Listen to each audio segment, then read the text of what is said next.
Bueno, kaixo berriro ere, espero dut indar berrituta egotea kafea ondoren. Bueno, ondorengo tarte honetan planteatu duguna da mainguru moduan lantzea ekonomia sozialeko estrategiak euskalgintzaren erronkei aurre egiteko, bai? Orduan hemen elkartu ditugu euskalgintzako 4 eragile desberdinen ordezkariak, hemendik hasita, alde honetatik hasita, Aitziber Balantzategi, AEK-aren izenean, bere aldamenean Jasone Mendizabal topagunetik, urrengoa dugu Iker Salaberria kontseilutik, eta hango iskinan Aritzerain bertsozale elkartetik. Bueno, lehenik eta behin, eskerrak matea laurei hemen egoteagatik, eta orduan, dakizuen bezala, planteatzen dizueguna da, zuen iritzia ematea, 3 gai desberdinei buruz, lehenengoa izango da lan duina, bigarrena interkooperazioa eta 3. komunitatea. Nahi duguna da nolabait 3 ardatz horiek lantzea, bai. Orduan, lan duinarena, nik moderatuko dut, interkooperazioa Ariane Kareagak, lankiko ikerlaria, eta komunitatearena Idoia Telleriak olatuko peko kidea. Bakoitza prestatu dugu testu labur bat, bai lan duina, bai interkooperazioa eta bai komunitatea nola planteatzen dugun, pixka bat hemen daukagu bertsozale elkarteko eta guzti, esan banun pixka bat puntua jartzeko bezala, eta gero zuek ikusi. Orduan, lan duinaren inguruan, nik planteatu eta hau, lan zuzenbideako naizelako, baina hemen kontua ez da zuzenbidea hitz egitea, are gehiago esango nuke igual ies egitea, hau da, lanaren zentzu oso zabaletik heltzea, ez? Lan duinarena azken urteetan, esango nuke nahiko modan jarri den ideia dela, berez dator lanaren nazioarteko erakundetik, eta agian kontzeptuak bide polita egin du, oso simplea eta eraginkorra delako, mundu mailan gehiago ezagutzen da inglesez decent work bezala, gero hori hasieran itzuli izan trabajo decente, gazteleraz, azkenean errotu da lan duina, eta gazteleraz trabajo digno gehien bat.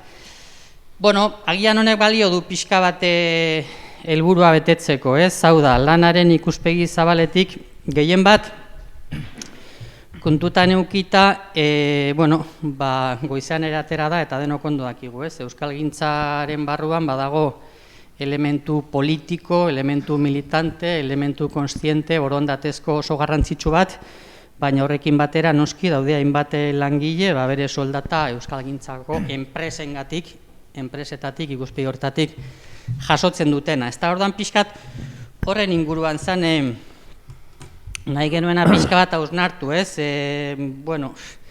lan duina, zer da lan duina, lanan nazioarteko erakundeak eman du bere definizioa, baina oso lausoa da, eta idea ez da hemen definitzea zer den lan duina, baizik eta bakoitzak nola ulertzen duen nola baitez. Plantea genezake besteak bestea lan duina neurtu daiteken, duintasuna neurtu daiteke, zer da orduan lan duina, intuizio bat. Orduan, oso modu birekian planteatu nahi genuen, Euskal Herrira eta Euskalgintzara etorrita, lan duinaren ideia hau ze punturaino, edo lan duina ze punturaino dagoen, edo ez dagoen, edo zein den egoera Euskalgintzan, ezta? Orduan, hori, sarrera bezala berez 3 galdera egin nizkizuen, eskatuko izuet, pixkate berandutu zaigu, 3 tarte gera, orduan, ideia da, tarte bakoitza egiten dugun ordu erdin, bai? Orduan, mesedez zuen ideiak sintetizatzeko gai baldin bazarete, hori ere gaitasun bada. Bertsolariek oso ondo dakite hori. Orduan, lehenengo galdera, egia esan ari naiz eskatzen laburtasuna eta hemen galdera nahiko luzea daukat. lan militantea eta lan duina. Euskalgintzako erakunde gehienetan diharduten pertsonak herri mugimenduetatik datoz, kultural militante baten jabe dira, bueno. Zuen erakundetan lan baldintzen gaia, ordutegiak, soldatak eta bar, kontziliazioa, lana eta zera, bizitza pertsonalen artean, zuen erakundetan nola bizi dezue gai hau, nola lantzen dezue gai hau, zuen erakundetan bi motako langileak, soldatapekoak eta bolondresak aldaude, ze horrek noski eragiten du, gogoeta egiten duzuen inguruan, ekimena jarri dituzu abian, hori izango litzateke puntua. Bueno, eta igual hemendik hasiko gara itzi ber? Hasiko gara ba.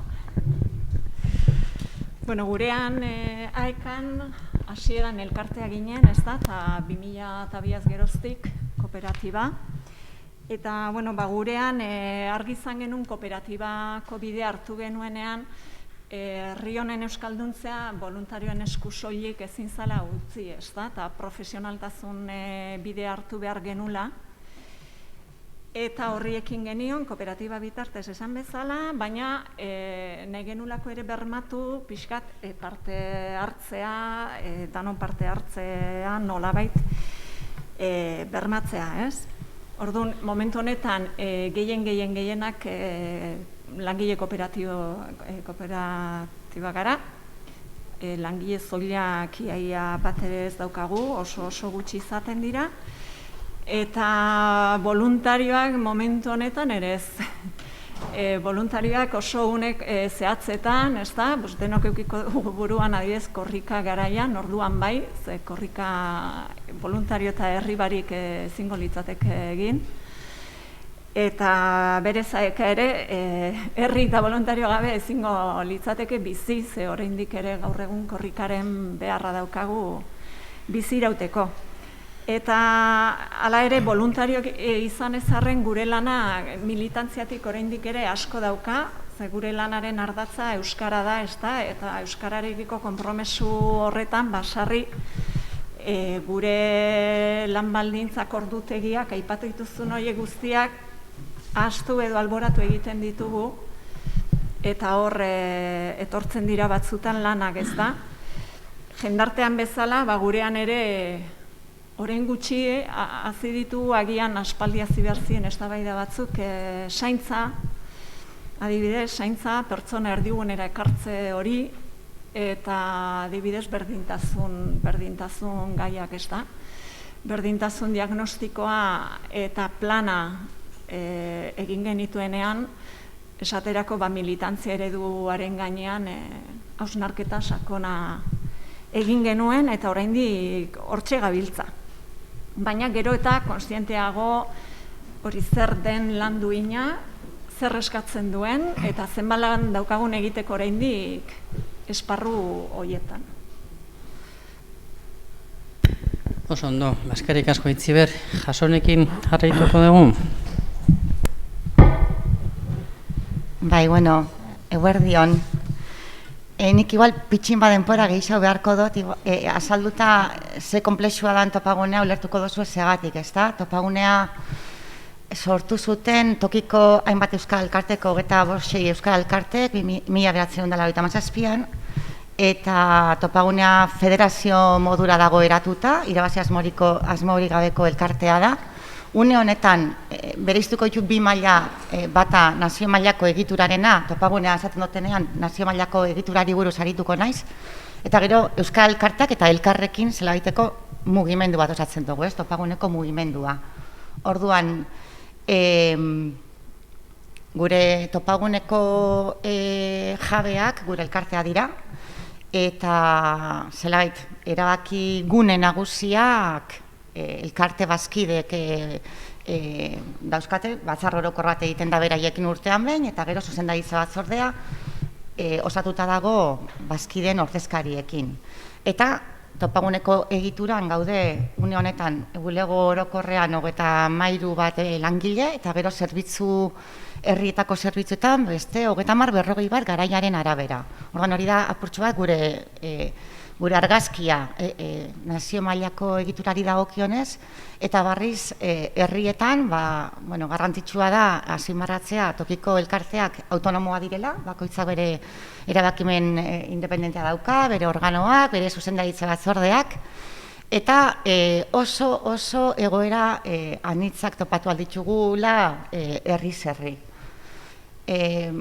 Datu batzuk aipatzearren, 183 berriki egin dugu galdetegi bat bazkideen artean, bereizten ditugu toki komunikabideak eta euskara elkarteak, eta toki komunikabideetaz ez dut horren beste hitz egingo,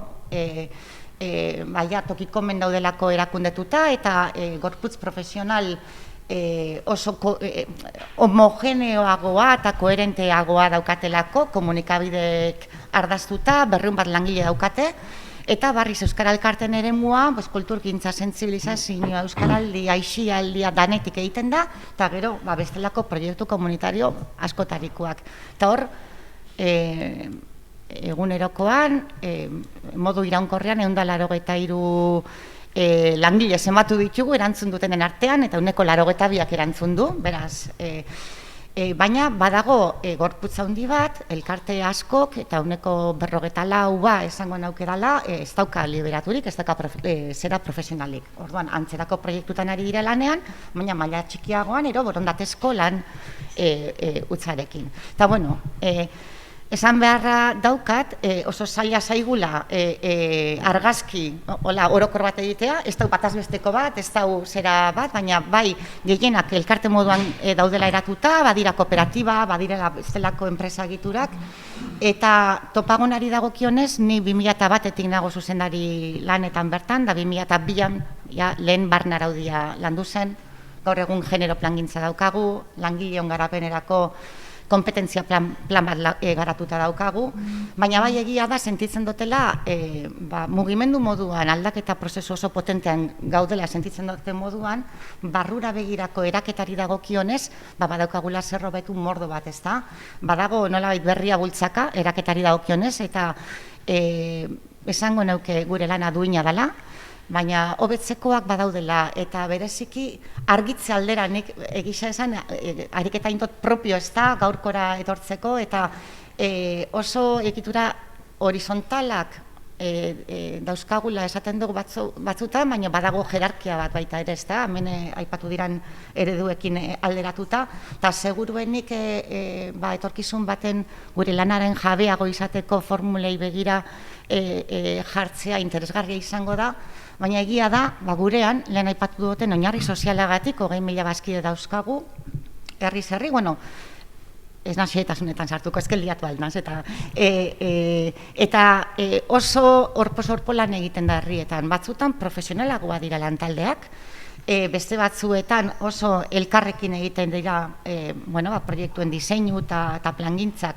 profesionalen eta borondatezko lanean dabiltzanen artean, eta hori, aniztasun horrek guztia bizi gaitu, baina topagunetik egiten dugun ahalegina da, gurea, gorputz profesional, sendoxeagoa dan einean, bai gure barne araudien lanketak, bai gure lana duintzeko proposamenen lanketa betipe, bazkidekin partekatzen ditugu, eredu moduan sarri erabilia dira, eta nolabaiteko hobekuntza prozesu baten kokatzeko lan egiten da.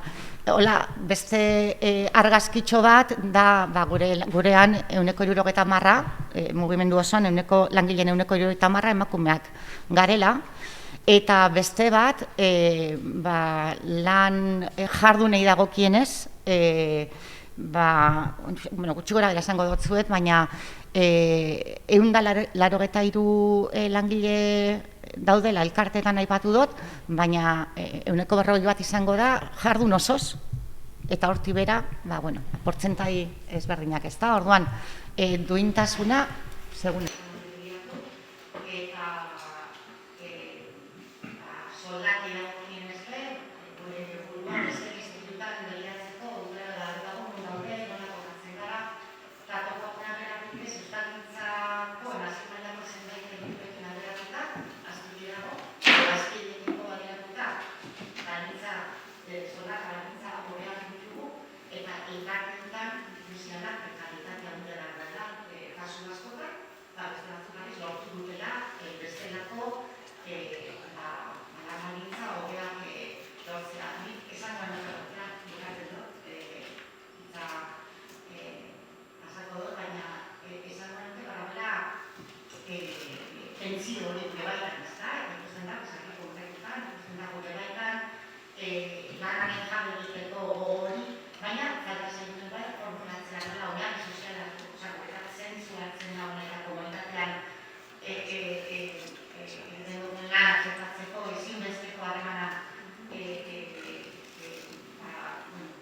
lantzen dugun bazkideko harreman horretan, nola adosten ditugun formula nola ja egituratuagoak, ezta? Ze gaur egun esango nuke, badala dantzan larria izate, biztakaguna irantzita proiektu nola edo izatea, eta hori zertaz egula.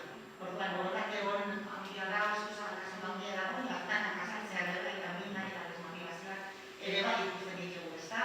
Eta errukera horretak batzeratzea izango nuke, baruta begira horretak dago, kambio, natalio, eta begira lanago dukera ere, mobilitu asko zer emangorak izan dira.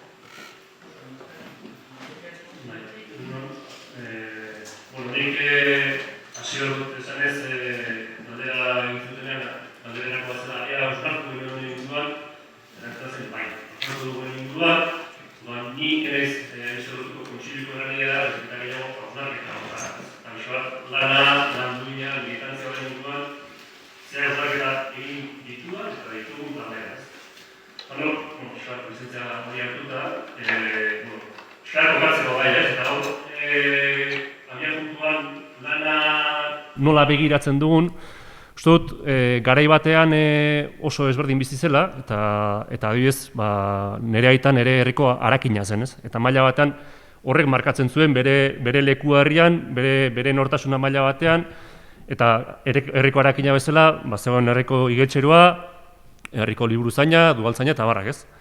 Eta inpresioa dut, gaur egun, bizitza eta lanan arteko dikotomia bat eraikitzen ari direla maila batean, bi gauza aparteko balira bezala, eta dikotomia horretan maila batean provokatzen ari dena dela, zuk egintzazu gogoz eta erruz lana baliabideak eskuratzeko eta baliabideekin ondo bizitzeko. Orduan, bitasun hortan kokatzen dute gure bizitza, eta zentzu horretan eraikitzen dute gainera industria oso bat gero ongi bizi ahal izateko, aisialdiari begira, kulturari begira, oporrei begira eta barri begira, ez? Orduan, nik uste dut kokatu egin behar dela pixka bat, ez? Nola ulertzen dugun lana eta nola begiratzen digun lanari, eta zentzu hortan uste dut, begistakoa da, nire ustez, dikotomia hori falsua da, lana bizitzaren parte bada eta parte garrantzitsua noski.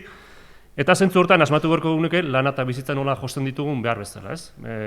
Bainata daukatarrean eta askotan entzuten izaten dugu bizitza bizigarriak lortu behar ditugula, eta horretarako lan bizigarriak izan beharko ditugu. Nik uste dut hor, pentsatu behar dela, ez? Nola begiratzen diogun lanei eta nola eraikitzen dugun lan bizigarri hori, ez? Eta zentzu hortan, lan duinaren ideia iruditzen zait, askotan ikuspegi nahiko ekonomizista bat begiratzen dela, eta askotan numeroa begiratzen dira eta barra begiratzen dira, ez? Uste dut hori behar dela, baina hori ez dela nahikoa, ez? Eta pixka bat, hor ikusten ditugu hainbat errealitate, nolabait lan baldintza egokiak izan ditzaketenak, eta jende mordo bat, lan baldintza duinak izan arren, ez dagoela gustua lanean, edo dituen nagusiagatik, edo egin behar du lanagatikan, edo dagoen enpresan dagoelako lanean, ez? Orduan, horrek begiratu da pixka bat, zabaltzera eraman behar gintuzkela iruditzen zait. Eta horri begira, niri zerrekarri, hori pentsatzen aritu nintzen, niri zerrekarri didan herri mugimendu bateko kide izateak, edo kasu honetan Euskalgintzako kide izateak, ez? Niri ekarri dit Euskalgintzako kide izateak, sentitzea edo ikustea, nire lana egiten duan lana balioan jartzen dela, ez? Nire komunidadeko behar batzui erantzuten dion lan badela, ez? Komunidade horrek balioan jartzen duela egiten duda lana. Eta ni komunidade horretako parteide izaten laguntzen nagoela, eta komunidade horretan leku bat izaten laguntzen didala, ez? Eta zentzu horretan, niretzako behintzat, nire bizitza espektaktiban arabera, komunidade horretan leku apropos edo, niretzako behintzat, balio asebete egarri bat, ez? Orduan, ikusten dudana azkenean, lan baldintze ez aparte, horra daudela beste behar sozial batzuk, beste behar afektibo batzuk nolabait, lan baldintza duinaren inguruan hitz egiten dugunean, kontuan hartu horrekoak, ez? Eta pixka bat, nimentzat hor kokatzen dut nolabait, lan duinari buruz hitz egiten dugunean, pixka bat, zabaldu behar dugula ikuspegia, eta lan duina ez duela soilekan lan baldintzek nolabait, lan baldintza ikusten ditugun horiek bakarrik osatzen, ez? Eta uste dut, herri mugimenduan gabiltzan gehienok, bokazioz gabiltzela herri mugimenduan, eta zentzu hortan lan baldintzen ikuspegi itxi horrek ez dula laguntzen, ez dela nahikoa behintzat gure errealitatea ulertzen laguntzeko. Gero jarri dugu. Zunean, Bai, egun ondo denoi. Bueno, nik ariketa bat edo egingo dut, batetik kontatuko dut pixkat lan duina Bertsozale elkartean nola definitu izan zen 2007an, eta gaur egunean Bertsozale elkarteak gogoeta fase bastante potentian dago, zuk esan duzu bertsolarik konkretizatzen eta arira joten oso azkarra diala. Bertsozale elkartea ez da hain azkarra, eta Bertsozale elkartean gogoeta faseak 3 urte irauten dute. Eta, bueno, gogoeta bat eginda dago 2008 pixkat, lehen beinatek esaten duna, ez? Zer egin nahi dugu edukian ingurun, baina nola egin nahi dugu oain nahi da gauzatzen, orduan hausnarketa Ikerren, hausnarketa Landuinaren hausnarketa gaur egungua ezin dut kontatu, ez? Bai, zer kezka sortzen zaizkigun eta hori bai, ez? Orduan pixkat, Landuina da Bertsozale elkartea, Bertsozale elkarte bezala esaten dugu, baina 6 elkarte diferente gara, kooperazioan gaian sartuko gara gehiago, ez? Euskal Herriko Bertsozale elkartea dago, eta herrialdetako Bertsozale elkartea daude, juridikoki diferente diana, baina bateratu egiten dianak, eta denon artean 2500 bazkide dauzkagu, eta ia 100 langile dauzkagu. Eta Bertsozale elkartean funtzionamentua guk askotan erabiltzen duen zea da borondatezko eta langile profesionalen arteko uztarketa bat, ez? Baina badu, lehen hori atea da, elkarte bezala sortu zen, da guk halako dimensioa hartu arren elkarte bezala jarraitzen dugu, sinistuta, bazkide oso aktiboa dauzkagu, parte hartze oso handikoak, eta, bueno, elkarte guzti horien indarra nola eman, batetik izan leike lana, dago borondatezko lana, eta besteago enplegua, ez? Bueno, ez gira sartuko Landuina enplegua eta hortan, eta hori bateratzeko egia da, karga handia jarri izan zaiola beti, borondatezkoetara egokitu behar du Bertsozale elkarteko langileak, ez? Uste herri honetan askori gertatu zaion zerbait izan dela hori, eta herri honetan proiektu asko atera dian, indar bat izan dela, baina poleki ikusten joan gehala, hor badaudela talka desenteak, eta hor sortzen diala norbanakoentzat egoera zeak, ez? Hori dena zehatzeko, Bertsozale elkarteak bai hasieratik oso garbi eukizun langile profesionalen lan baldintzak, beti hain naiz lehengo burutik lan baldintzak duinak behar zutela eta baldintza onak behar zutela, ez? Da batipat, ekonomikoki behintzat Bertsozale elkarteak baldintza oso onak ditu, euskalgintzan konparatuta, herri honetan egin duen akatsetako bat hori ere izan dalako, ez? Proiektu asko langileen bizkar utzi ditugu eta lan baldintza horiek ez ditugu zetu, ez? Bueno, hori lantzeko langileen eskubide eta betebeharren dokumentu bat, edo egintzun barne dokumentu bat, borondatezkoek eta langileek landu zutena, eta hor zehaztu ziren, ez? Ordutegiak, kategorizazioak, 100 langile horietatik daude, eragilea dianak, lan oso teknikoak egiten dituztenak, irakasleak dianak, hori dena bateratu, berdintzen saiatu, alegin handi bat egin zen, ez? Eta hortatik, bueno, ikuste oso emaitza honak eman dituen zerbait izan dela, baina denborarekin, eta zer asko berandu, konturatzen jungea horrek berritu behar handi bat daukala, ez? Eta hor sartzen naiz, bigarren fase hontara, hortan nahi dira oain, lehen esan dago, ez? Zer egiten dugu, adostu genuen 2018, eta nola egin nahi dugu hori, gogoetan nahi ginala, bueno, pandemia honek arbatu gaitu, horre beste faktore batzu sartu ditu, eta hor, ekonomia sozialak ematen dituen betaurrakoak oso ondo etorri zaizkigu behintzat guri, bueno, zer baldintza lan duina eta baldintza berri horietaz hitz egiteko, ez? Gero beste puntu bat aipatu nahiko nuke, guretzat, Bertsozale elkartean kontraesan handi bat badaukagu lan duinaren gaiakin. Esan duten bezala, elkarteko langilek oso baldintza onak izan dituzte, 2007ko betaurrekoekin begiratuta, baina gure proiektua bertsolaritza bizi berritzea da, eta bertsolarien lanatan ikeragarri oinarritzen dana, ez? Eta bertsolarien lan duina, oraindik oso urrun dago, ez? Hor, elkarteak egin ditu bere zeak, lanku sortu zuen, baldintza horiek hobetu nahian, baina oraindik ibilbide ikeragarri bat dago hor egitea, orain sortzaileen estatutuen gaia hor dago, eskubideen gaiak hor dago, eta bueno, pixka kontraesan hori badaukagu, ez? Eta langile izan gehan, Bertsozale elkartean, honi 12 urtetan izan naiz, baina ez nago, periferiatik hobeto ikusten dira gauza gaina askotan, hori sentitzen duzu. Zu dakazu lan baldintza oso duina, eta bertsolari batek txapeldunak ez dauka. Txapeldunak edo beste edozein bertsolarik ez dauka. Ez da, hori kontraesan hori bastante gogorra ere egiten da batzutan, ez? Eta, bueno, hortan egin ez dut dugu. Oso ondo, eskerrik asko Aritz. Nik, zeran, itun prestatuta, zuei pasa nizuen, esan dugu hemen bertsoan puntuak, baina galderak eta pasa genizkien lehendik. Orduan, pasa nizuen arabera, agian prestatuko zenituzten ez erantzunak, aukera nahi eta ukitza, esateko bakoitzak esan nahi zuena, baina falta ziren bi galderak elkartuko ditut multzo bakarrean eta pixka bat arinago egiteko asmoarekin, bai? Gainera zuek ere, naturaltasunez, normala den bezala, 3 galdera bezala plantatuta zeuen nahastu dituzue eta eskertzekoa da.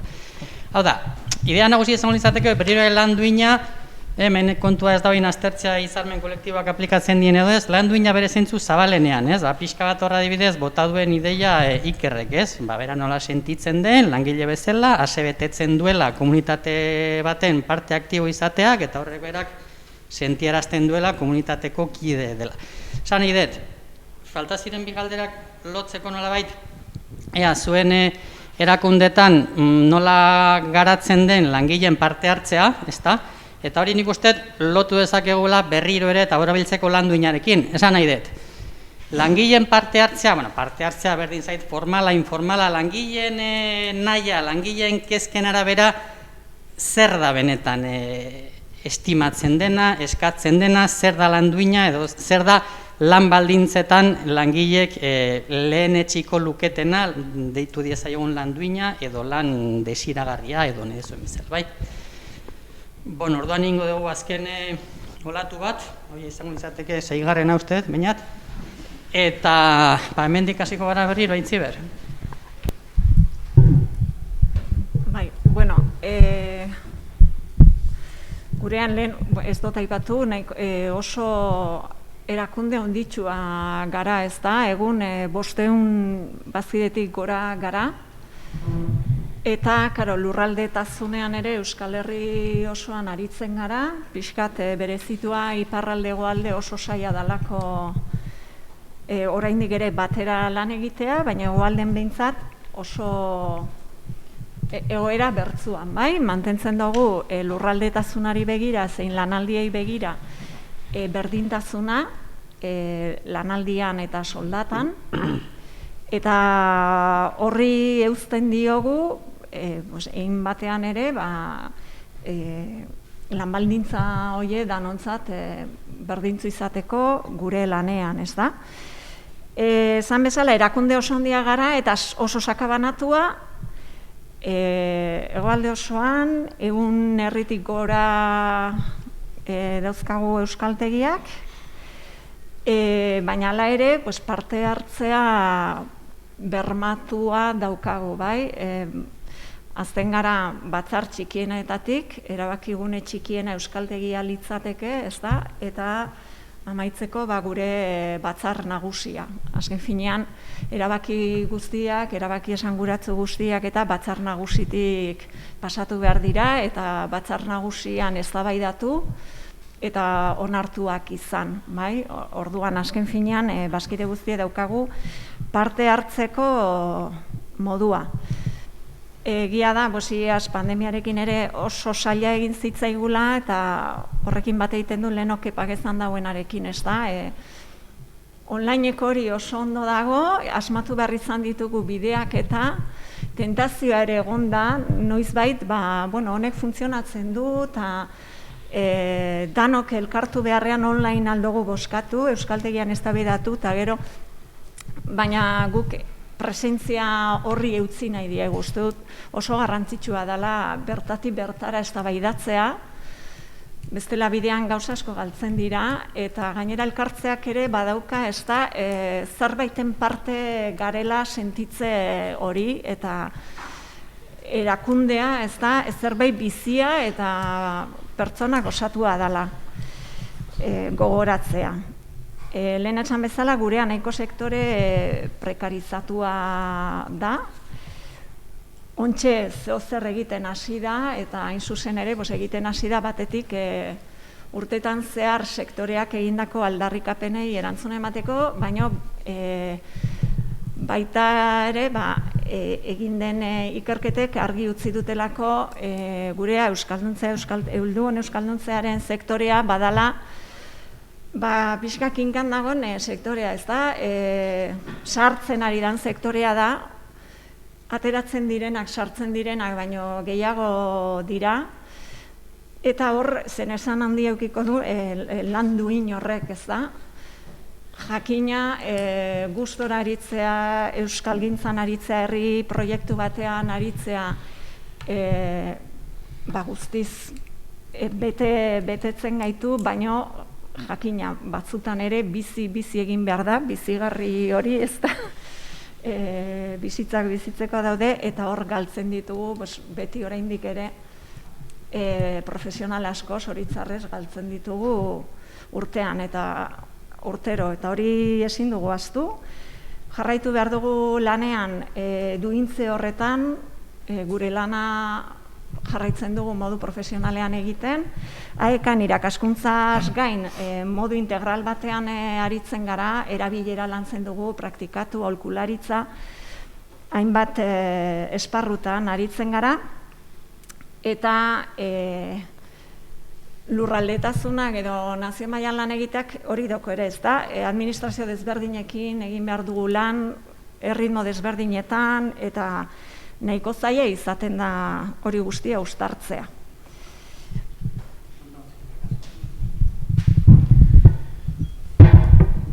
Bueno, galdera parte hartzeari buruz zijoan nagusiki, ez da, eta duintasuna horren arira, gure oso beti gorako erakunde mugimendua izan da, elkartek sortu zuten federazioa, eta esango neuke 2011ko gureak ere 3 urteko prozesuak izan ziren, 10-tik 12 izan zen, gure oinarri parrak eta eraldabideak txostenak onartu zituzten kongresuen mugarriak 3 urteko prozesua, eta ordura arteko topagunearen bokazioa zen gure elkartei zerbitzu ematea, laguntzea euren lanean.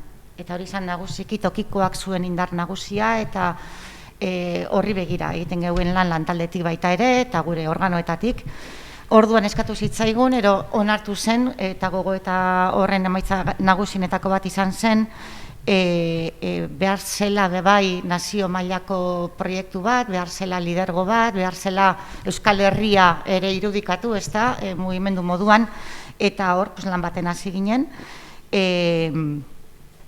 Eta zelabait harremana beti gorako hori eta topaguneaz nolabait elkarteen zerbitzura osatu egin zen, ze lan horrekin jarraitu egin dugu eta gure muinetako bada, herriei eustea, gure gorputza da, baina osatu zen baita ere nazio mailako proiektu, praktika berriak, esperimentazioak eta topagunetik lantzetik, ez da, orduan, hori da, nolabait egitura gure federazioarena, lantaldeari dagokionez, nola antolatzen garen, momentu enten topaguneko lantaldean, arloka antolatzen gara, sentsibilizazio zera lantaldea, kultura eta isialdikoa, mugimendukoa, horren baitan euskaraldikoa, eta gero zeharkakoak, eta 4 urtean behin, bazkideekin prozesu bat egiten dugu gure estrategia adosteko, eta hor langileek eta bazkideen ordezkari parte hartzen dabe, beraz, estrategia partekatua eraikitzen dugu,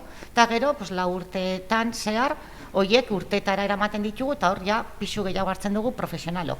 Nola egin, zer egin elkarrekin adosten dugu, eta nola egin, hor gehiago esku hartzen dugu geuk, baina gure antolaketan ere oso txertatuta daukagu proiektu zehatzetarako, ero helburu zehatzetarako batzordeak, lantaldeak, eta danetarako lantaldeak sortzen ditugu gure bazkideekin horren.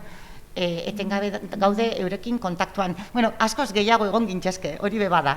Gure zeran batzutan baliabide falta, baina nolait harreman horretatik edaten du lantaldeak, eta lantaldeak nolait proiektatzen duena bere urteko plangintzatan, eta oso konektatuta egoten da herriko zerarekin, ahalegintzen gara. alegintzen gara bentzet hori bermatzen eta zuzendaritza batzordea gehiago dago nolabait babesa emateko, norabide mailako jarraipena egiteko, gogoeta bereziak bidean sortzen diren harreman mailako gaiak zuzentzeko, baina nik esango nauke parte hartzea oso handia dela eta gero lantalde bakoitzak autonomia oso handia dauka helburua eta egin. Hor, autogestioarena, proiektuka lan egitearena, gurean aspaldikoa da, eta parte hori bada esango neuke nahiko gure jabetzakoa. Baina beti partekatze bat, goiti betik eta bazterretatik behar izaten dugu, adosteko bazkidekin egiteragoa zen hori, lan hori, ondo bideratuta dagoela. Eta beste leku batera noa, lehen ez duten aipatu, gure lanaren izaera oso eremu ez formalean kokatuta dago, desordutan kokatuta dago, gure ofizioa alakoa da, asteburutan, ilunkaratan, eta gero borondatezko lanean dabilan jentearekin euren lan ordutatik kanpo. Orduan horrek ere eragiten dio gure lanaren izaerari, baina hori da egin beharrekoa, beraz hori ez dugu zalantzan jartzen, eta topagunetik egin izan dugun ariketa izan da, nola horri lagundu, pertsonon eta bereziki, 170 emakumeak izanik, kontziliazio eta gai horri guztien nolabait irtenbide bat emateko. Eta, telelanarena, COVID-aren aurretiko aukera bat zen gurean, gure urteko lan egutegiak antolatzen ditugu personalak, bakoitzak bere lanaren arabera, adostuta gero lantaldean, koordinazioa, baina geureak egiten ditugu, lan ordutegi flexiblea dauzkagu danok, malguak, eta lan batzarrak barrukoak behintzat, saiatzen gara, goizeko 8etan ez izaten, hobe 9 aurrera, eta lehenago ez dira aldeitzen, eta ilunkaraten ere ez. Hortarako baditugu bestelako lan, proiektuko lanaia badira ez, nahiko exigenteak zentzu hortan, da orduen malgutasun hori gurean behintzat duintasunari begira, da gehien eskertzen dena, oroar. Hoxe. Bai, jarraituko nik nire lizentzia txoarekin, gero datorren bloketan ez aia hor lotuko nazaio kontseiluko esperientziari, baina batez ere lan duina eta kalitatezko lanaren ardatzak edo aipatu ziren, nik hor batetikan pixka bat gogoeta egin azkeneko urteetan lan merkatuan eman den bilakaerarena, ez? Eta hor pixka bat 3 elementu behintzat aipatzearena bai, bat sortu den ziurgabetasun maila izugarria, sortu den mugikortasuna, maila batean lutu denak, eta gero bilakaera bat eman dena eskulana izatetik nagusi lan intelektuala edo bestelako lan batzuk ere leku hartzea, ez? Orduan, nik uste testuinguru hortan ere bai ikusi dela, nola enpresak ere ikasi egin duten eta balioan jarri duten langile konprometitu eta motibatuen izaera, eta enpresak ere hortarako politika garatzen dituzte, langilea motibatzeko eta enpresako proiektuarekin bat egin dezaten. Hori zerbaiten seinale badelakoan nago, eta testuinguru hortan uste dut, oroar, zaildu egin dela, bizkat, leheno ekakoak esan duen bezala, proiektuarekiko konpromisoa, gizarte joera orokor bezala, zaildu egin dela, konpromiso hori, langile bezala, proiektu batekin bat egitea. Eta horri lotu bertzaio segurazki, eta hori maila batean autokritika bat izan beharko da ere bai, euskalgintzak ere bai, bere burua egitasmo zabalago baten, herri proiektu baten parte gisa irudikatzea, eta zentzu hortan ere bai, hor ahuldu egingo zen segurazki maila batean ikuspegi hori, eta horrek ere zailtzen du konpromiso hori lortzea, ez?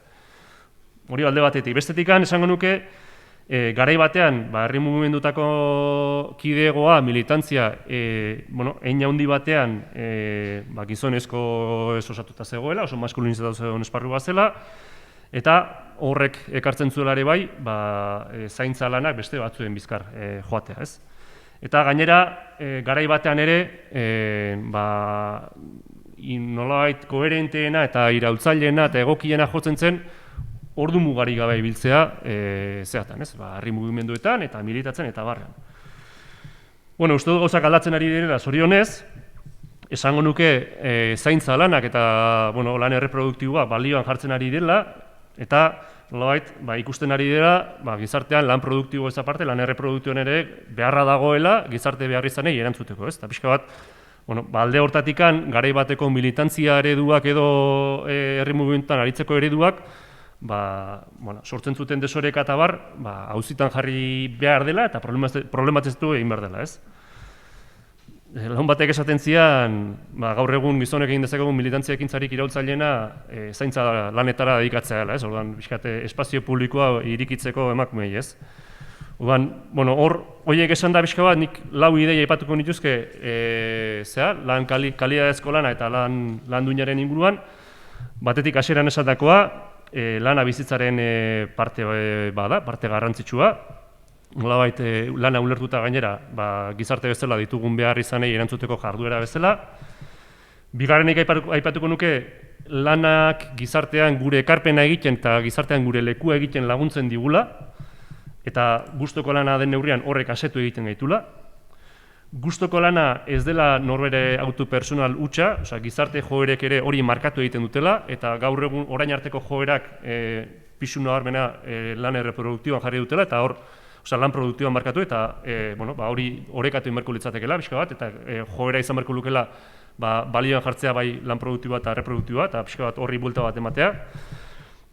Eta azkenikan lan baldintza duinen definizioari begira, baldintza materialez gain edo, hor ikuspegi sozialak eta afektiboak ere bai leku bat izan dutela. Eta horri buruz hausnarrean nenbilela etorri zitzaidan esaldi bat, gare batean ezkerrak eta asko erabiltzen zuena, ez? Eta lanari begira ere, uste dut bakoitzari ere duen gaitasun eta ahalmenen arabera eskatu bertzaiola, eta dituen beharren arabera eskaini egin bertzaiola, ez? Orduan pixka bat, lanaren kalidadea eta lan duina zitze egiteko araian, uste dut, parametro horiek kontuan hartu berko liakela. Bai, pixkat, nik labur egingo dut. Nik duintasuna, nik bi jarriko nituzke, bi eskala, ez? Bakoitzak duintasuna denok marra bat jarriko genuke, eta gero da bakoitzak beak sentitzen duna edo beste marra bat hor jarriko nintzake, ez? Orduan pixkat, lan mundura pasata edo duintasun hori lanera egokituta pixkat norbea eroso sentitzen dana edo norberak bere motivazioak asetzeko balio dion lana izango litzake, ez? Azkenean parte hartzerik egokina eta ez. Alde hortatik, Bertzale Elkartean proiektua pixkat esparru oso zabaleko proiektu bada, motivazio ezberdinak izaten ditu, azteko kultur proiektu bada, hizkuntza proiektu bada, hezkuntzan sartuta dago, aisialdiare asko lantzen da, orduan esparru ezberdinak badaude eta jendeari ematen zaio aukera, ez? Eta aukera hori pixkat uztartzen dugu lehengo bikote hortara du, ez? Bertzale Elkartean proiekturik egongo da ziur asko, eta hemen bada Bertzaleko jende bat esku altxaela zai. Ez da egongo proiekturik langileek bakar-bakarrik ematen dutena edo borondatezkoek bakar-bakarrik ematen dutena, ez? Beti saiatzen gea lotur hori egitea eta bi ikuspegi horiek bateratzea, ez? Eta alde hortatik espazioak, parte hartzeko espazioak eta zeak izatea, ez? Motibagarriak izatea, erosuak izatea, aipatu dituen gaiak, ez?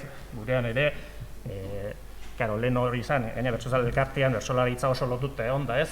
Otordu garaietara, orduan gurean beti aldarrikatu izan da, zuzendaritza bilera egiten du eta gero afaltzea juten geha, kristona da, baina gara afaltzea batzuk juten dira eta beste batzuk ezin dute jun, eta horiek pixkanaka militatzeko erak, proiektu elkarte gintza iteko erauek aldatzen dihoaz da, egokitzen dihoaz, eta horiek duintasunaren barru daude denak, ez?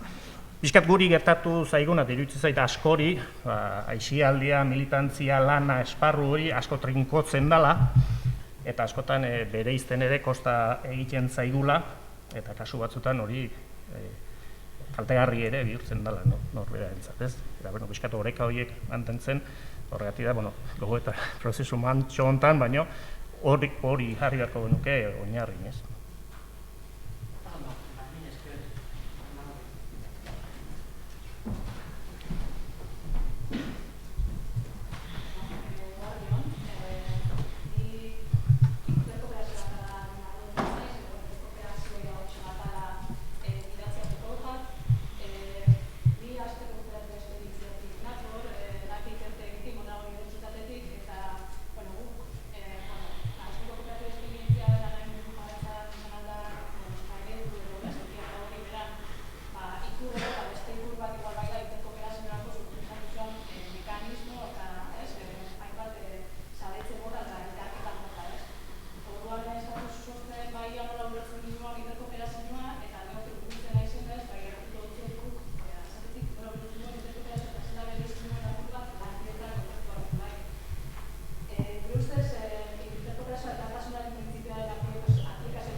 Vale, oin bai. Oin bai. Vale. Ez dut errepikauko, ez da? Idatziz pasa, bai. Bueno, enpresa autoeratu eta autozentratuak burujabeak dira elkarte eta kooperatibak eta baita euskalgintzako autoeraketa ekonomiko osatzen duten enpresak ere. Baina izaera autozentratu eta burujabe horrek ez du baztertzen besteekiko lotura. Autodependentzia interdependentzian formulatzen dugu. Autoeraketen arteko lankidetzari interkooperazio deitzen diogu. Kooperatiben nazioarteko printzipioetan agertzen den ideia da, baina maila batean errealitatea izan da elkartzeko joera aipagarria erakutsi dute enpresa autoeratuek. Elkartzeak indarra ematen du eta askotan biziraupen desafioi erantzuteko arma izan daiteke. Beraz, erakunde bakoitzaren autonomia eta identitatea errespetatuko dituen loturak sortzea da interkooperazioaren funtsa, kooperatzaileen arteko kooperazioa. Sare egitura da enpresa autoeratuen elkartze modu naturala, eredu deszentralizatua, erabakinguneak oinarrian dituena eta horrek autonomia gainegituraren esku jartzea dakar, eta hortik eskuzabaltasunarena. Zirkulo txikiak, zirkulo handiagoekin artikulatzeko saiakerak hainbat dira autoeraketa ekonomikoan eta euskalgintzan baita ere. Badakigu eta praktikak erakusten digu sektoreko enpresa autoeratuen loturetatik haratago, elkartzearen potentziala eraldatzaileagoa izan daitekela jobide anitzeko sare gisa egituratzen bada. Plano ezberdinetan eragiteko bokazioa izan dezake elkarketa edo eta interkooperazio sistemak. Plano politikoan gizartean eragiteko eta komunitate gisa jarduteko. Baliabide materiala konpartitzeko. Elkar lagundu eta elkartasun tresna eta mekanismoak kudeatzeko. Eta horrekin lotuta, eta zuen proiektuak ulertuta, nere buruan ulertuta behintzet, batzunak, ez? Elkarte ero kooperatibak izanik, AEK eta Bertosore elkarteak igual, bueno, ez? Lurraldean interkooperatzen dozuela eta kontseilua eta topagunea bere horretan saretela sare, ez? Bueno, galderak, lehenengo galdera izango litzake aritzen dako eta aitzi berrendako, eta hola dino. AEK eta Bertosale elkartea bata kooperatiba eta beste elkarte izanek erakundea autozentratu eta autonomoak zarete. Baina era berean lurraldeko interkooperazioa praktikatzen duzue. Euskal Herri osoa duzu eragin esparru eta horrek artikulazioa konplejizatzen duela imaginatzen dut. Nola antolatzen zarete? Sare izaera duzuela esango zenukete? Modu deszentralizatuan antolatzen zarete edo zentralizatuan? Zertarako modu baten eta zertarako beste moduan?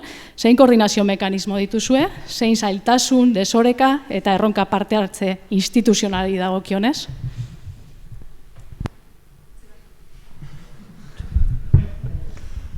Hori bakarrik. Sintetizatua. Bagu lehen esan bezala, erakundea gara eta onditxua, kidetik gora. Artikulatzea zaila da, baina iten dugu. Badaukagu koordinazio gutxienekoa edo gehiengo bat, denok hildo berean jarraitzeko, baina badaukagu ere gero tokian tokiko errealitateari egokitzeko aukera eta erantzun desberdinak emateko modua, ez da? Izan ere bestela errealitatetik kanpo biziko ginen. Guk hartzen ditugu batzar nagusian, zuzendaritzan, artezgaritzan, lan hildo batzuk eta guztiek aurrera eramaten ditugu, baina gero eremu txikiagotan, euskaltegietan edo ikasgu batek, toki bateko euskaltegi bat baino gehiago lotu ditzake, tokian tokiko errealitateari erantzuteko beste modu batzuk gara ditzake. Eta gero herrialde mailan ere koordinatzen gara. Herrialde bakoitzak badauka bere koordinazio esparrua. Arabako batzordea, Bizkaiko batzordea, lurralde guztiek daukate bere batzordea. Esan bezala 100 herritan baino gehiago gaude, orduan horrek eskatzen du autonomia maila txiki bat ere. Guk ere oso erabakitze, hausnartze prozesu luzeak eta etengabeak izaten ditugu, eta badaukagu hor bat ikasguen autonomiaren gainean oraindik amaitu gabe daukaguna, ez da? Realitatea esan bezala oso anitza da gurean, 3 administrazioekin egin behar dugu lan, laukin zarri, astu barik Araban esaterako, eta ni bertatik nator, Trebiñu ere badaukagu Burgos, ez da, Gaztela Leoirekin horre ibili behar gara ere borrokan horrek badaukala zailtasun handiak. Zentzu horretan jarraitzen dugu lanetan administrazio guztietan euskararen ez dut esango ba. Aldarri egiten, ez da, eta normalizazio bideak eskatzen administrazio guztiei erritmo, baina gure eskaera maila ezin da paldu horren arabera. Gu horretan jarraitu behar dugu. Eta hildorretatik esaterako, aurten, ez da, korrikabarik bizi izan dugun urte honetan egin genuen ekimena, zeiruditzen zitzaigun kalea euskara galdu zuela, ez da, eta lehen aipatu dudan hildo ekonomikori ere, dana bultzatzeko eta administrazioi ere beste ikutu bat emateko, bultza euskaltegia, bultza euskara dinamika esaterako eratu genuen lurralde guztian. Eta hori, pixka bat, labur. Bai, bueno, guria, patu bezala, bertsolaritza bizi berritzeko kultur proiektu bada, eta sorreratik oso garbi izan ditu bertsozale elkarteak, eta horiek mantentzen dira gure gogo eta potolo horietan ere aldatu gabe, kokatzen gea kulturgintzan. Bertsolaritza kultur sorkuntza bada, kulturgintzan kokatzen gea, baina hortik eragiten dugu euskalgintzan, euskeraz egiten den kultur badalako, eta beste hirugarren hanka oso garrantzitsua lurraldetasunarena da, ez? Eta, bueno, hori Euskal Herriko Bertsozale Elkarteak oso presente eduki du sorreratik eta gaur egun ere, bai, ez? Ez dakit zorte kontua izan zen, ala behartzun edo, nik uste, oso ondo etorri zitzaiola Euskal Herriko Bertsozale Elkartea ez da izan lehenengo elkartea, Bertsozale Elkartea sortu zana. Lehenago sortu zian Nafarroko Bertsozale Elkartea, Bertsolarien Lagunak Elkartea eta Bizkaiko Bertsozale Elkartea, ez? Eta bakoitza sortu zen egiteko konkretu bati erantzuteko edo behar konkretu batzu erantzuteko, ez lehen aipatu dugun, ez? Tokian tokiko ikuspegia, tokian tokiko beharrak, ez? Eta hori mantendu zen. Gero Bertsozale Elkartea Euskal Herrikoa sortu zanean oso garbi edukizun jadanik existitzen ziren Bertsozale Elkarte horiek, Euskal Herriko Bertsozale Elkartean egon behar zutela, eta zuzendaritzan partea izan behar zutela, eta sorreratik hala da, ez? Eta gero beste elkarteak sortu ala junda. Lurraldetasuna oso printzipio garrantzitsua da, ez? Lurraldetasun hortan Euskal Herriko Bertsozale Elkarteak zentralizatuta, deszentralizatuta egia esan, ez nuke jakingo erantzuten, ez? Gauza batzutan zentralizatuta da, Euskal Herriko Bertsozale Elkartean zentralizatzen da, zerbitzu administratibo orokorrak edo dokumentazio zentroa edo hemen ikusten ditudan akide batzuk ikusentzunezko zerbitzua edo gauza batzuk zentralizatzen dira, baina gero erabakimenak ere oso zatzen dira, gero ikuspegi orokorrak eta gero nekoitz aipatu duna, ez, erakunde publikoetan nola ez daukagun Euskal Herriko ikuspegi orokorra ematen digun erakundeek, pixkat Euskal Herriko Bertsozale Elkarteak hori ere egiten du, ez? Askotan hori ere izaten da, Euskal Herriko Bertsozale Elkarteak zer lur du. Arabako Bertsozale Elkarteak oso garbi du, Bizkaikoak ere bai, Gipuzkoak ere bai, baina askotan Euskal Herrikoa hor gelditzen gea, ez? Bueno, alde hortatik ikuspegi zentralizatu bat eman nahi da, baina gero oso deszentralizatuta da, ez? Bakoitzen lekuan bertsolaritzaren egoera, hizkuntzaren egoera, bertsolaritzaren funtzioak oso diferentia dialako eta hori dalako azkenean indargune nagusi bat, ez? Hor saiatzen gea, aldera hori ere bazan, sare izaera hori indartzen, 6 elkarte proiektu bateratuan, askotan erabiltzen duen zea da, hori egituratan, esan dut bezala Euskal Herriko Bertsozale Elkarteko zuzendaritzan, herrialde guztitako lehendakaritzak ordezkaritza dute, kudeak eta batzorde edo langileen batzordetan ere eskema berdina errepikatzen da, ditugun batzorde guztitan ere eskema berdina errepikatzen da, eta horrela saiatzen da, ez? Gero, horrek horiek ez dira beti erresak izaten, baina, bueno, itzaplikazioz da, horrela funtzionatzen da.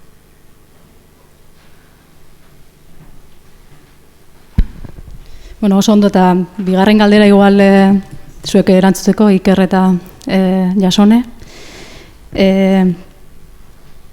Topagune eta Kontseilua elkarte eta enpresa osotako sare egituratuak sarete, zuen kasuan koordinazioa eta egituratzea nola egiten da, zein erronka eta desafio dituzue horregi dagokionean, bestalde interkooperazio ekonomikorako tresna tresnari, mekanismorik badituzue, sareko kideren eragileen egoera ekonomikoak lantzeko elkartasun edo mutualismo mekanismoak badituzue, horien kudeaketa nola egiten dan, zein saltasun eta erronka dituzuen horri dagokionean epe hurbilean edo.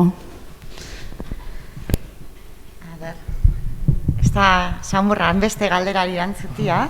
Bueno, igual, gureko nauke lehenago aipatu ez duten topagunearen misio eta bizio apurtxo bat aipatzia, ez da? Topagunearen etorkizuneko ametsa izango litzake Euskararen erabilera erosoa eta ohiko izatea Euskal Herri osoan, eta misio moduan 3 dauzkagu zehaztuta, euskaltzalen mugimendu osasuntsu bat sustatzea eta hori sendotzea. Hortaz horregatik gure bokazioa da borondatezko lanean dabilanaen zera motivazioak eta lanak aktibatzea. Herri proiektu ilusionagarri bat sortzea euskaratik eta euskararako eta euskararen aldekotasuna lantzea badirelako hainbat herrialde nun horren premia handia dagoen oraindik ere, ezta? Eta egia da, 3ko hau barri-barria dela. Azkenengo estrategian txartzatu genuen, aldekotasunaren gaia ez genuen aurrez lantzen, eta apur bat gure tokiko izaera zera, txaponaren bestaldean da, topagunea zentralizatuta dago zeharo. Erabakigune bakarra Euskal Herri osorako, bai? Eta esango nauke historikoki nola egin dugun lurraldetasunaren zaintza hori egiteko eta estrategiak egokitzeko, bai saiatu garena da, nahiz eta bereziki behar handiena egon diren lurraldeetan, Araban apenas babesi gabe Nafarroakin, bainala 3 urtera arte, Euskaraldiaren etorrerarekin, ez genuen diru laguntza zuzenik iparraldean, oraindik ere ez daukagu inungo harreman ekonomiko hori, beraz Euskal Herriak bizi behar zuen Gipuzkoako eta Bizkaiko baliabideekin, eta gero gure lanaren izaera, parte bat, bai da, nolabait esateko sektoriala, ez da isialdi jarduerek badaukate jarduera ekonomiko bat, baina beste askok kulturgintzak ez du dirurik ematen, eta gure mugimendua indartzeko eta sendotzeko jarduerek ere ez dute dirurik ematen, eta hori da aktibazioari lotzen zitzaion horren besteko sustapen lan hori eusteko instituzioak ez zeuden. Orduan, zer egiten nuen? Egiten genuen trampa. Eta egiten genuen, Nafarroan ez daukagu bulegorik, lortzen genuen hitzarmen bat mintza praktika sustatzeko, eramango dugu Nafarrora, eta handik, ordutxo batzuk izango dira bazkidekin egoteko, eta beste proiektu lortzen genuen, kokatuko dugu Araban, eta handik, eta hori izan da gure barne zera, ez da?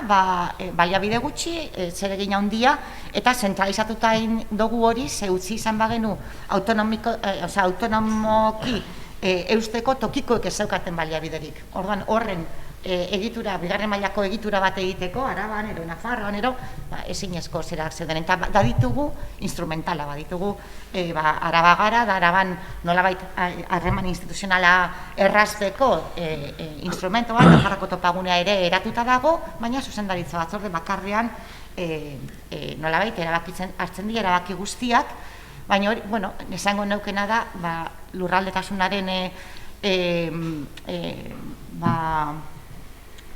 elkartasun mekanismo guztiak Euskal Herriko begiradatik egin izan diela eta alzan einean.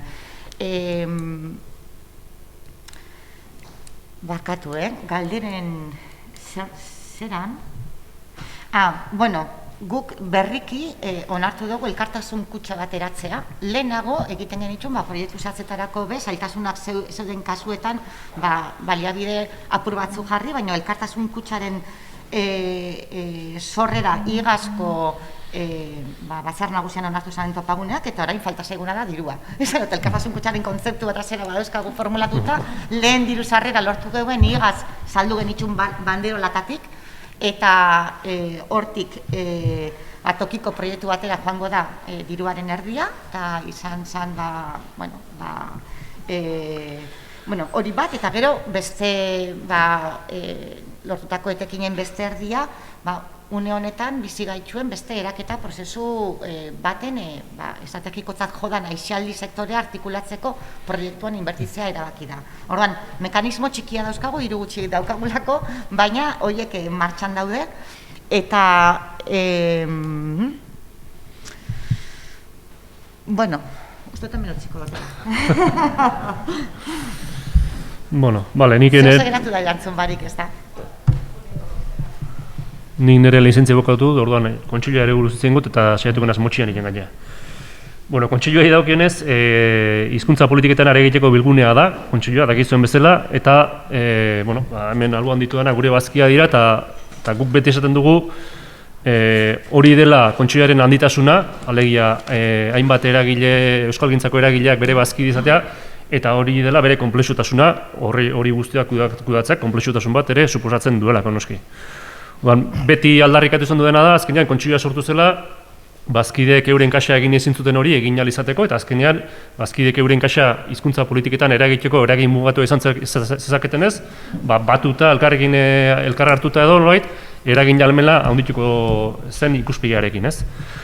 Bueno, guk beti esaten dugu gure proposamen politikoak zilegitasun dutela atzean duten babes horregatik, ez dela idazkaritza aldetikan hizkuntza politiketan oso aditua garelako eta horrek ematen diolako garrantzia, baizik eta ulertzen delako kontseiluak hitz egiten duenean, kontseiluak proposamen bat egiten duenean, horren atzen badagoela beste bat erakunde euskalgintzako hori babesten dutenak, ez? Orduan pixka bat hor kokatzen dugu kontseiluaren izaera eta handitasuna, ez? Alde hortatik hori lantzeko nola egiten dugun, bi esparru aipatuko nituzke, batetik handakaguna da zuzendaritza batzorde bat, nun dauden irizpide batzuk zuzendaritza batzorde hori osatzeko, ez? Bai bazkideen tamaina desberdinetako bazkideak parte hartzen dute, eremu geografiko desberdinetako parte hartzea bermatzen saiatzen gara, eta horrekin batera ere bai, arlo desberdinetakoen arteko oreka bat ere mantentzen saiatzen gara, ez? Izan kulturakoak, edabidetakoak, alkoholizazio sektoreakoak, eta barrez. Oda pixka bat, hor kokatzen gara, edo horren bidez egiten dugu, batetikan, interkooperazio lanketa hori, ez? Eta bestetikan, lantalde espezifikoak edo sortzen ditugu, izan dizkenak arlokoak, alkoholizazio sektoreko lantaldea, hezkuntzakoa, edo edabidena, ekimenek egiten duelako, baina gure kasuan lan munduko adibidez. Eta horrekin batera, eremu geografiko espezifikoetan ikusiko balitz behar bat hori lantzeko, adibidez Nafarroan daukagu, batzorde bat sortu da, Nafarroko errealitateei erantzutei begira. Orokorrean zuzendaritza saiatu izan du da beti pixkat ikuspegi nazionalekin jokatzen eta zentzu horretan zuzendaritza bakarra izaten, baina ikusten duguna da, sortzen direla errealitate bereziak eta eskatzen dutela erantzun espezifiko bat ematea, ez? Eta erronkari begira, nik horri ikuste dut, ez? Gure erronka dela azkenean bilgune izaera hori, maila kanpora begira zein barrura begira ere ikustaraztea, ez? Azkenean, askotan gertatu izan zaigulako, kontseilua hartu izan dela, euskalgintzako beste erakunde baten gixen, ez? Eta guk aldarrikatzen duguna, bilgune izaera hori behar bezala transmititzen asmatu behar dugula, eta horren bidez edo lortuko dugula gure eragina areagotzea, ez? Horretarako, kanpoko eragileek ere horrela hartzea bultzatu behar dugu, baina bazkideen aldetikan ere bai behar duguna da pixka bat lanketa bat egin, denak ere oinarrizko adostasun batzuk izateko eta bateratasun bat izateko gure jardunean, ez?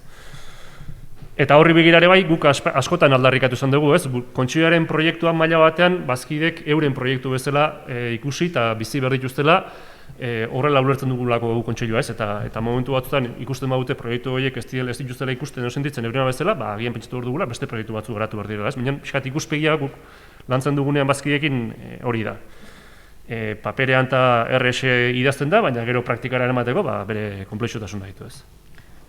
Nik zozer gehitu gure nauke, baina izen zozer importantea aztu dutela, aipatu gure nauke Euskaraldiaren esperientzia.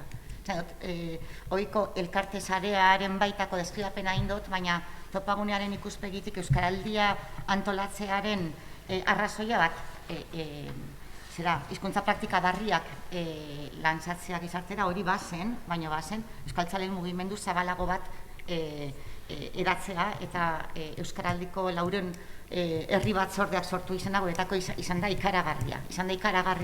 Eta hori izan da nolabait aldez aurretik propio bilatu dugun zerbait, eta hor osagaiak ezaguna dituzu, oinekaz urraunditan sartuko, lankidetza sozial instituzionala askotarikoen erabilen parte hartzea hori guztia ezaguna duzu, baina joango nazapura gure muinera barriro, eta hortik zer nahi genuen arrantzatu baita ere, arrantzatu nahi genuen azan, baita be, ia herri batzorde horietatik autoeraketa prozesu barriak sortzeko energia sortzen dan.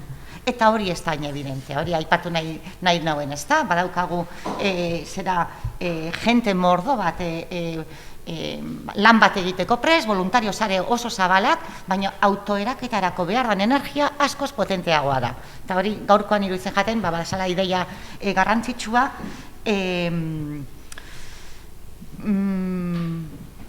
ikusi dugulako, nola aktibatu diren herri batzorde hori, gero desaktibatu diren, gero aipatzea gure eraketaren konplexutasuna ikaragarri izan dela, eta hor ja koordinazio mai propioa daude, koordinazio maila Nafar gobernuarekin, jaurlaritzarekin, EP eta Euskal Elkargoarekin, hor nolabait hartzen dira, onartzen dira erabaki nagusia, baina gero lantaldean egozten dira, 3-5 batzordeko gure bazkiden foroan landutako proiektuak, eta gero saiatzen garena da, adibidez lurraldetasunean gu daukagun gabezia handienetakoa da, bazkide bakarra daukagu Hendaian, Nintzaian elkartea, eta orduan hango erabileran ardaztutako mugimendu zabalik ez dago, badaude Euskal Elkarte batzuk, baina Euskal Konfederazioarekin gaude nolabait lankidetza hitzarmen badaukagu, eta eurekin batera adosten ditugu estrategiak, egiteko erak, eta euren bidez egiten dugu lan nagusiki iparralden, eta gero elkartasun kutsaren zeran arira ere, lehen aipatu dute aixialdi zererako, artikulazio berrirako, inbertsio bat egingo dela, mugimendutik lortutako diru horrekin, baina iparraldean beste egin dugu azken 2 urteetan baita ere. Eta egia esan ez dauzkagu mekanismo oso arautuak, eta horretan ari gara, arautze prozesu horretan ari gara, baina lehentasunetan eta guretako lurraldetasuna ere bada, horiek parean jartzen zaizkigunean, egin behar da. Eta, barkatu, ezke asko esango nituzke, azkena. Lehen, argazkian aipatu dut, gure oinarri sozialean 20.000 bazkide dauzkagula, eta ez dut aipatu datu badala, kalkulatzen dugula, 1.400 voluntario daudela, lan aktiboan, erdia lan jarraian, 700 bat, eta beste erdia lan puntualetan, ez da? Hor, lan puntual baterako, aldi baterako, lanerako prest egon daiteken jendarte asko zabalagoa da. Hori nola bideratzen dugu? Horrek dauka zer ikusizia komunitateakin, eta Idoiak idatuko da hori orduan mote jau, hitza Idoiak. Kaixo, eguardion denoi. Idoia Telleria Maritxarar naiz, eta olatuko ben izenian nator komunitatari buruz hitz egitera. Olatuko aipatuko, Euskal Herriko ekonomia sozialera datzailean saretutako proiektu, kooperatiba eta elkarteak osatzen dugu. Orduan, hemendikan, datoz pixkat estu inguruan jartzeatikan. Lehenabizi komunitatearen definizioa irakurriko izuet, eta denoi pixkat jartzeatikan, egunean jartzeatikan, bai? Olatuko betik, komunitatea eta izaera komunitarioa lotuta ulertzen ditugu. Norbanakotasunari, pertsonari garrantziak kendu gabe, komunitate baten beharra du gizakiak bizirauteko. Badakigu gizakia esentzialki soziala, kooperatiboa eta taldean aritzekoa dela. Komunitate batean jaiotzen gara eta komunitate horren barruan pertsona izatera iristen gara. Hau da, komunitateak egiten du gizabanakoa eta norbanakoak egiten du komunitatea. Komunitatearen sorrera eta oinarria lankidetza da. Eta gizakiak komunikaziotik harago doan hartu eta eman baten baitan harremantzeko beharra du. Ondorioz, gizakiaren oinarrizko ezaugarri den heinean, beronen atxikimendu eta konpromisoa bereganatzeko sare komunitatearen eraikuntzak duen garrantzia eta tresna gisa duen potentzialtasuna azpimarratzekoa da. Ildo beretik, uste dugu komunitatearen lanketa kontzientea proiektu kooperatibista eta komunitarioetan beharrezkoa dela. Gizakea kooperantea eta kolektiboa den izakia da. Izaera horren baitan oinarritzen da. Hein batean, proiektu kooperatibo eta komunitarioan jarduna ere. elkar kooperazioan komunitate oso baten biziraupen eta bizi kalitaterako balore justuen baitan, kolektibo ikuspegia txertatuz, taldeak inez, norbanakatasun utxetik beharrean. Eta kooperazioan lurralde komunitateri dagokiona, hau da, lurralde ekosistemari dagokionean, ekarpena eginez eta eraldatuz. Kooperatiba eta elkarteen baloren ardatza pertsonan datza, kapitalaren gainetik.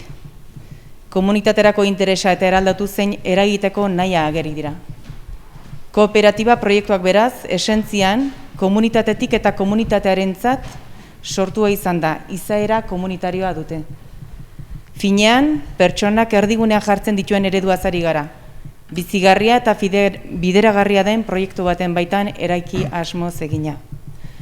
Komunitate izaera landu gabe nekez egingo du aurrera oinarri horiek dituen proiektu batek. Oain galderai emanen diot, bai? Bidia. Lehendabiziko galdera, Aitziber eta Aritzeri eskainetakoa da, bai? Zuen kasuan, dago komunitatea lantzeko estrategia kontzienterik? Zein da zuen erakundetako komunitateko parte? Zeinek osatzen du komunitatea ekan?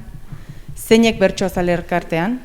Zein da tresna edo dinamika konkreto dituzue zuen jardunean zuen hurbileko komunitatea indartzeko? Bizirik mantentzeko? Parte hartze modu edo mekanismoak?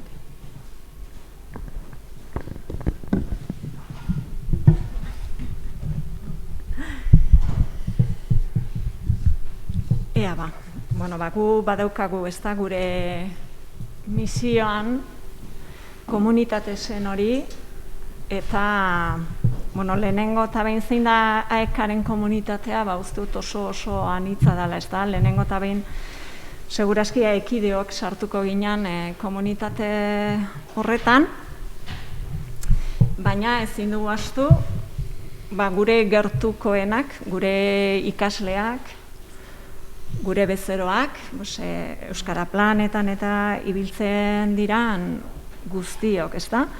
Eta gure misioan izaten dugu, gure herri auzoetan parte hartze aktiboa izatea, alde batetik Euskararen normalizazioaren bidean kaleratera eta komunitate hori proiektu horretan implikatu, baina baita euskaltegira ekarri kalean sortzen diren proiektuak edo direla auzoko jaietan parte hartu, direla lankidetza puntualak, uste dut euskaltegietako batea zabalik egoten diela komunitate gertuen horren zerbitzura nolabait, bai, eta herri ekimeneko hainbat proiektutan parte hartzen dugu euskaltegietatik bertatik.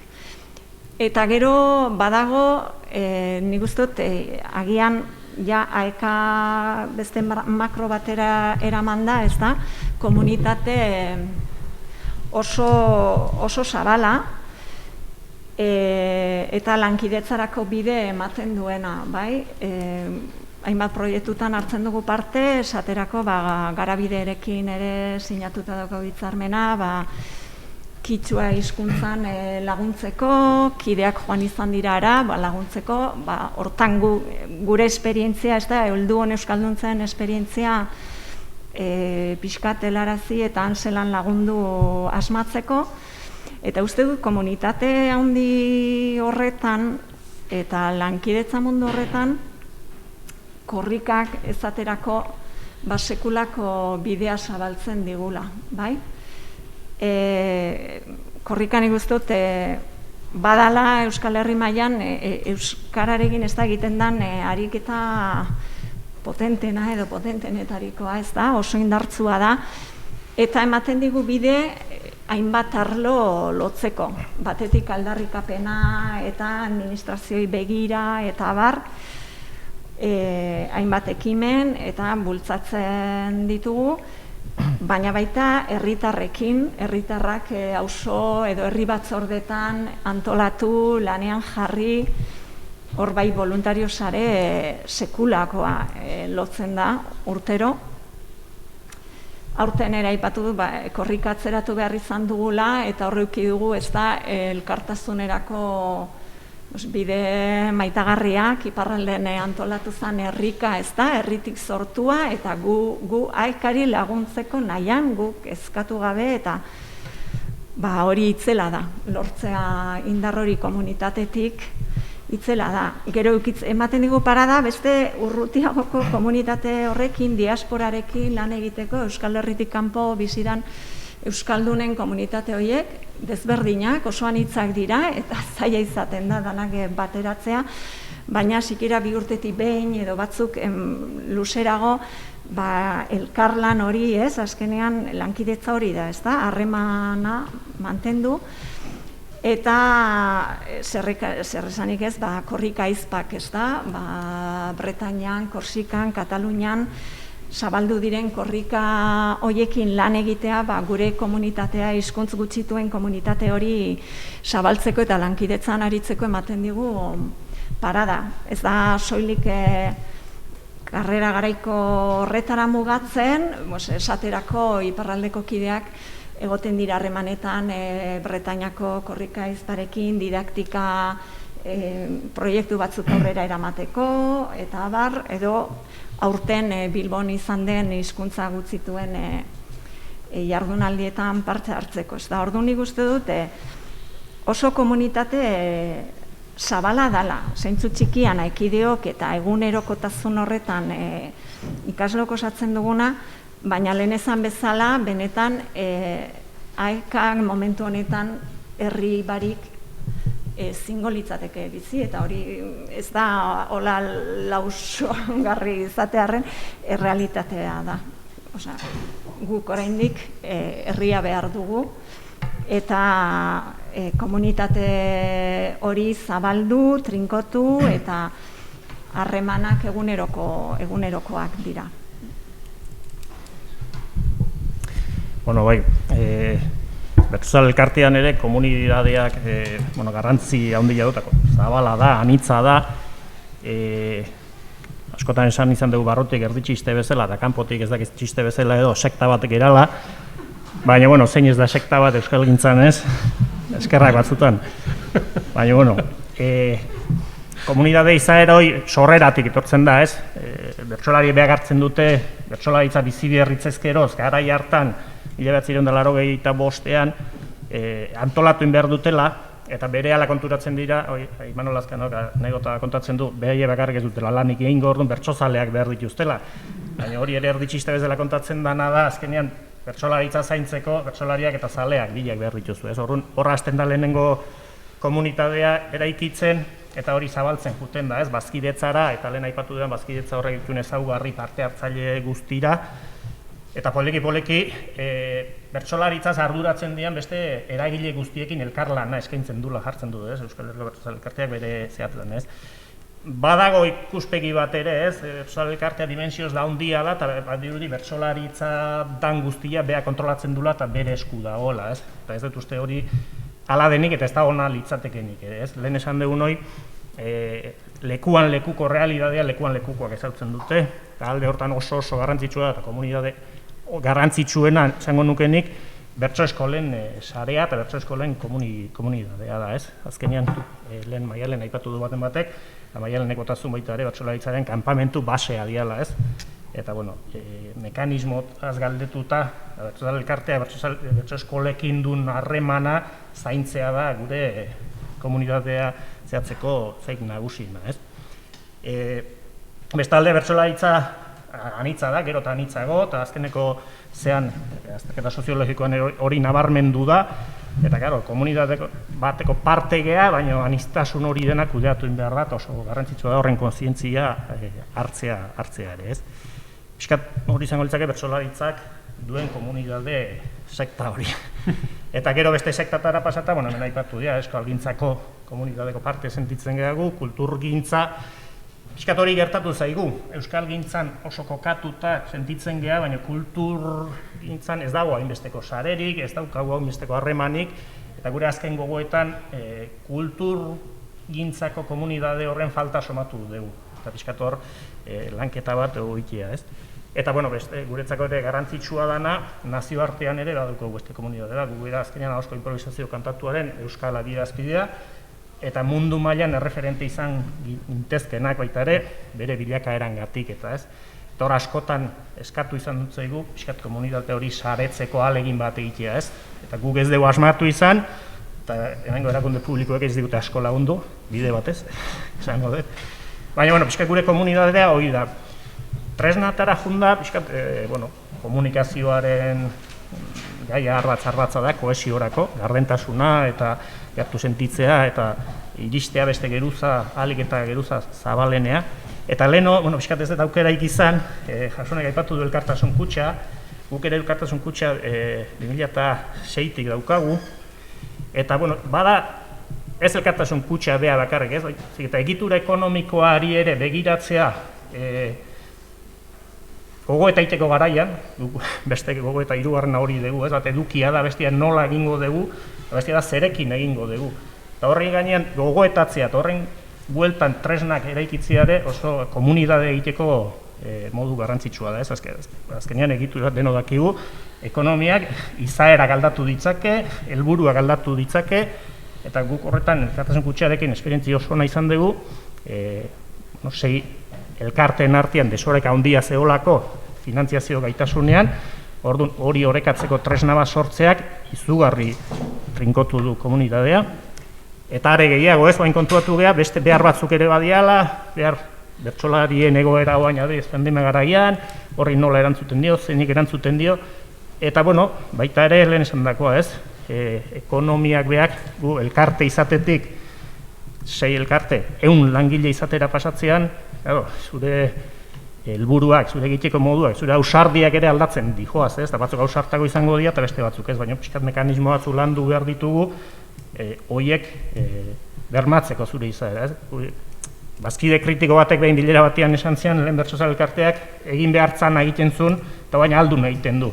Eta, ez dago gaizki esana, ez? Baina, orduan, ikustet, komunitatean ere egitura inguruko hausnarketa horiek egitea eta nolako egitura ekonomikoa nahi dugu hausnartzea oso elementu kohesionatzaile izan daitekeela baita ere.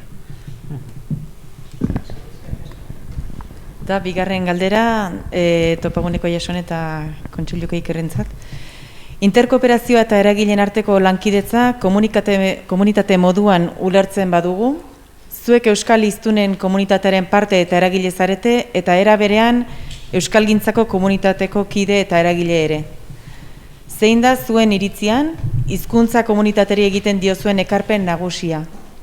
Topagunearen komunitateko kide zeintzuk dira? Zatikatu eta diseminatuko bagenu, zeinek osatzen du? Eta kontseiluari dagokinean?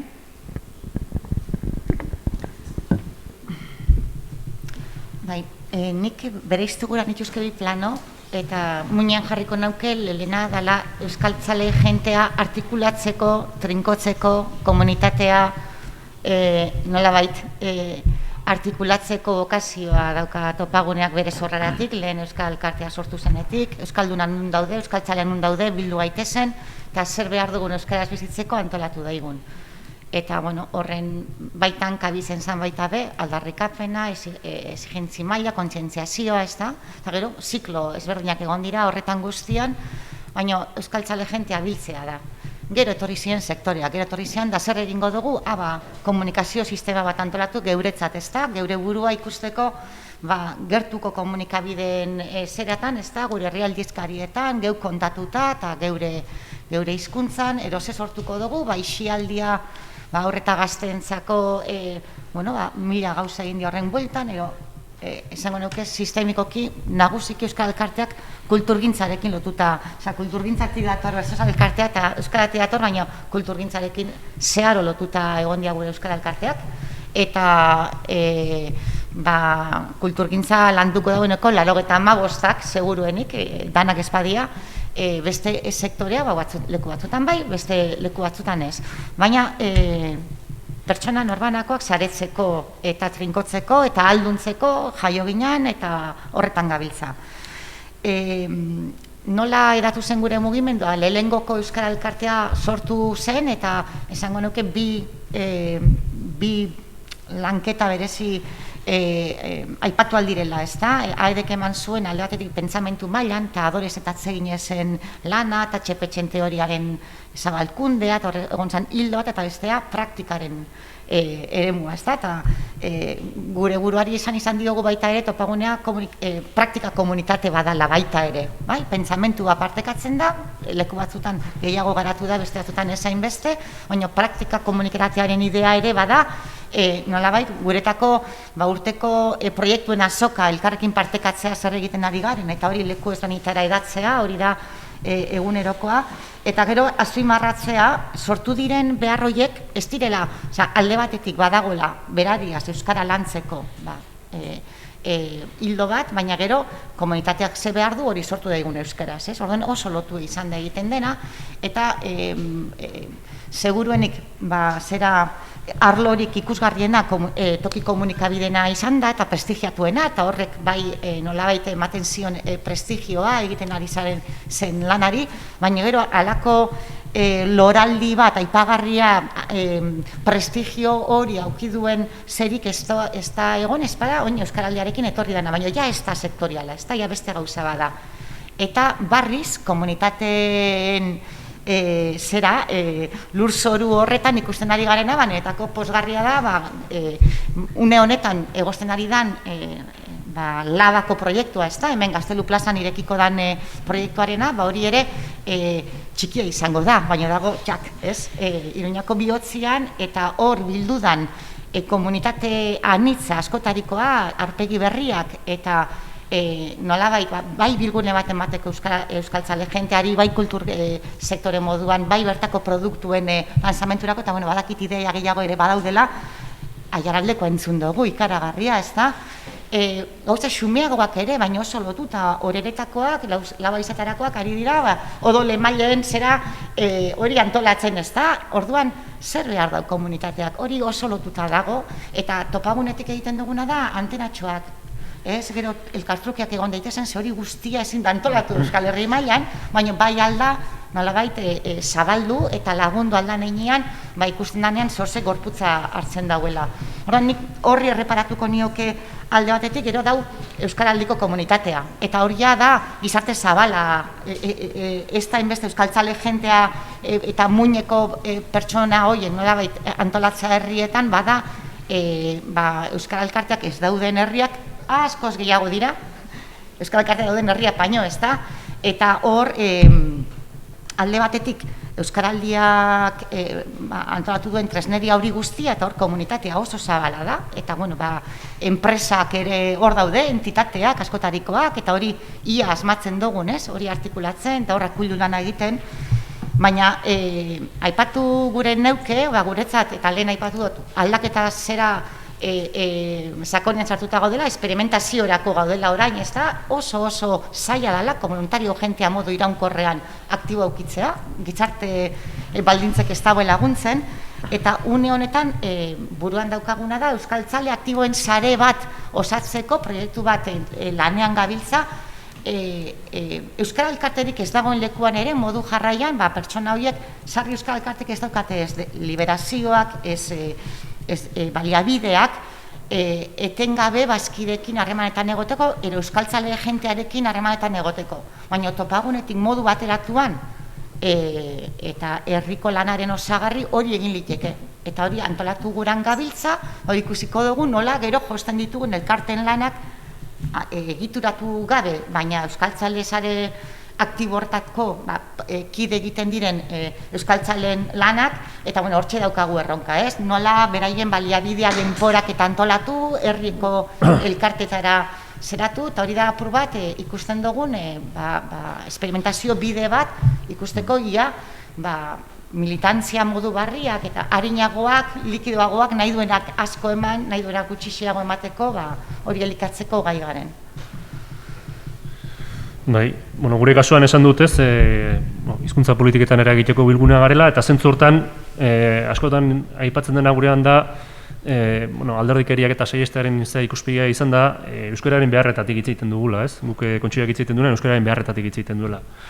Uste du zuzenagoa litzatekeela esatea, euskaraz bizi nahi duen komunitatearen beharretatik hitz egiten dugula, luzeagoa litzateke, baina...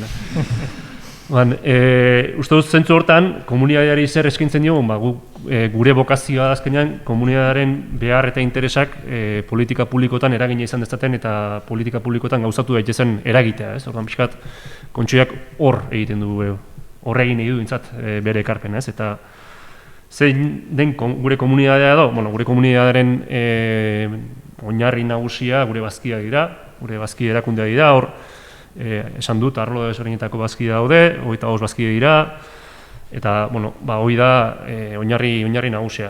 Uste dugu eta gure nahia ere bada, bizka bat, bazkide horien ordezkari nagusietatik aparte ere bai, bazkide horien kidegora ere iristea eta bizka bat horiek ere Kontseiluko komunitateko parte sentitzea, ez? Eta uste dut hori badela, badukagun erronka etengabeko bat, hori landu beharrekoa. Eta gero, beste bi kontutxe aipatzeagatik, bat, hemen ere aipatu delako batean eta bestean, nazioarteko komunitatea, hizkuntza gutxiagotuetako ordezkariekin, bat, estatu mailan badako gusaritxo bat osatu da, eta haiekin badabiltza lankidetzan, eta bestea, Europa mailako hizkuntza gutxiagotuen sareko kide gara, helenekoak, eta bertan parte hartzen dugu, eta horrela aritzen gara, ez? Eta azkeneko kontu bat aipatuko nukena, leheno hasieran Paulek ere esan duena, ekainan 19 egin genuen ekitaldi bat, batuz aldatu dokumentua edo aurkeztu genuena, eta bertan planteatzen genuena zen azkenean, hizkuntza normalizazioaren auzia zehar lerroa gotzak jotzen badugu, eta azkenean guztion erantzukizuneko kontu bezala ulertzen baldin badugu, bestelako eragileen parte hartza eta erantzukizuna ere hor behar dugula, ez? Eta zentzu hortan, nahiko genuke, lanketa honetan, bestelako gizarte eragileak ere, maila batean, dinamika horren parte sentitzea, eta bereena ere badela ikustea, ez?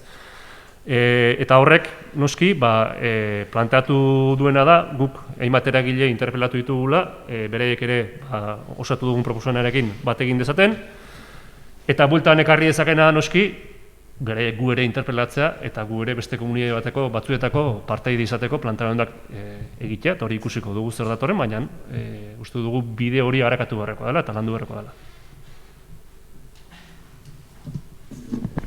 Osongi, eskerrik asko denoi, ez dakitu hain itxi eramateko.